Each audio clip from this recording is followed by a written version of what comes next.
عسلامتكم ومرحبا بكم. اليوم في كويزين فوفا باش نعملوا مع بعضنا وباش نحضروا مع بعضنا جو دو رون بطريقة بالحق بنينة باش نخزنوه في الكونجيلاتور ولا باش نشربوه بالوقت. راهو ما نحكي لكمش على البنة والقو وكالخضارة اللي فيه، ما تنجموا تلقاوها كان في ليزاستوس اللي باش نوريه لكم انا توا. راهو انا باش نوريكم بكمية صغيرة متاع كيلو، ونحنا نعملوا مع بعضنا الكمية الكبيرة اللي انت تحب تعملها وتخزنها في الكونجيلاتور حتى شهر رمضان، وان شاء الله مبروك علينا الناس الكل.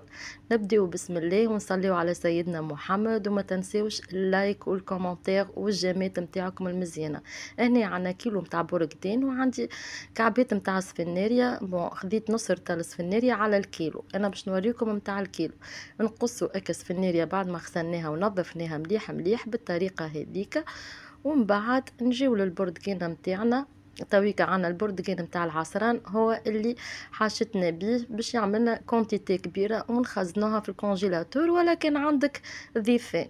بعد ما قشرنا اكل البرتقانة هذيك بالطبيعة ونحيناه بالكدا من القشور متاعو باش ما يعملناش المرارة، السفنارية باش نزيدو عليها 100 مليلتر متاع ماء، ونزيدو عليها 100 جرام متاع سكر. هذه على الكيلو متاع البرتقال.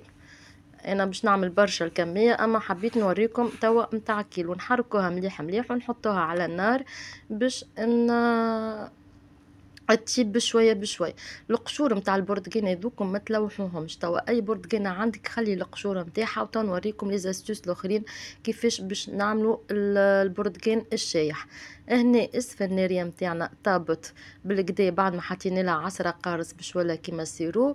قصينا البرتقان متاعنا دي ترونش ونبداو توا نرحيو بشويه بشويه. راهو ما نحكي لكمش بالحق على البنه والقول اللي فيه، ويجيك ضيف من غير ما تقعد تخمم باش تمشي تشري حاجه بارده وبنينه من برا بليش فلوس. بالحق تنجم تقول بدينار فرنك كيلو يعملك يترتين.